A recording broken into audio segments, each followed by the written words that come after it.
SIO സംഘടിപ്പിക്കുന്ന science and technology fest ഈ മാസം 25, 26 തീയതികളിലായി നടക്കും. ശാസ്ത്രത്തിന്റെ തത്വചിന്തയും രാഷ്ട്രീയവും വിഷയമാകുന്ന ഫെസ്റ്റിൽ സാങ്കേതിക മുന്നേറ്റങ്ങൾ സാമൂഹിക ലോകത്തെ എങ്ങനെ പുനർനിർവചിക്കുന്നു എന്നതടക്കം ചർച്ചയാകും. സൊസൈറ്റി ഫോർ എഡ്യൂക്കേഷൻ ആൻഡ് റിസർച്ചും SIOയും സംയുക്തമായി കോഴിക്കോട് ആസ്പിൻ കോർട്ട്യാർഡിൽ വെച്ചാണ് പരിപാടി സംഘടിപ്പിക്കുന്നത്. ഒരു സാമൂഹിക രാഷ്ട്രീയ ഉള്ളടക്കമുള്ള വിദ്യാർത്ഥി പ്രസ്ഥാനം എന്നുള്ള അർത്ഥത്തിൽ വ്യത്യസ്ത വൈജ്ഞാനിക പ്രവർത്തനങ്ങൾ നടത്തുക എന്നുള്ളത് SIOൻ്റെ പ്രവർത്തനങ്ങളിൽ മുഖ്യമായിട്ടുള്ള ഒന്നാണ്.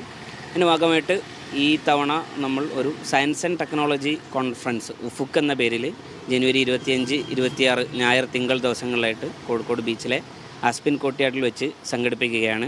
ലോകത്ത് എങ്ങനെയാണ് ടെക്നോളജിയെ വലിയ വലിയ അധികാരങ്ങൾ ഉപയോഗിച്ചുകൊണ്ടിരിക്കുന്നതിനെക്കുറിച്ച് പരിശോധിക്കുക, നമ്മുടെ രാഷ്ട്രീയത്തിൽ എങ്ങനെയാണ് ഇടപെട്ടുകൊണ്ടിരിക്കുന്നത് എന്നുള്ള പരിശോധിക്കുക, പുതിയ വിദ്യാർത്ഥികൾ എങ്ങനെയാണ് ടെക്നോളജിയൊക്കെ സ്വാധീനിച്ചുകൊണ്ടിരിക്കുന്നത്, അത് മനുഷ്യജീവിതത്തിൽ എന്തെല്ലാം മാറ്റങ്ങളാണ് വരുത്തിയിട്ടുള്ളത് എന്നതിനെക്കുറിച്ച് ആലോചിക്കുക എന്നുള്ളത് പുതിയ കാലത്ത് ഏറ്റവും പ്രധാനപ്പെട്ട ഒന്നായിട്ട് SIO മനസ്സിലാക്കുന്നു. ഇന്നത്തെ വിദ്യാർത്ഥി സമൂഹത്തോട് വളരെ കാലികമായിക്കൊണ്ട് ഈ വിഷയത്തിൽ ചർച്ച ചെയ്യേണ്ടതുണ്ട് എന്നുള്ളത് കൊണ്ടാണ് ഈ അർത്ഥത്തിലുള്ള ഒരു ഫെസ്റ്റിലേക്ക് നമ്മൾ മുന്നോട്ട് വെച്ചിട്ടുള്ളത്.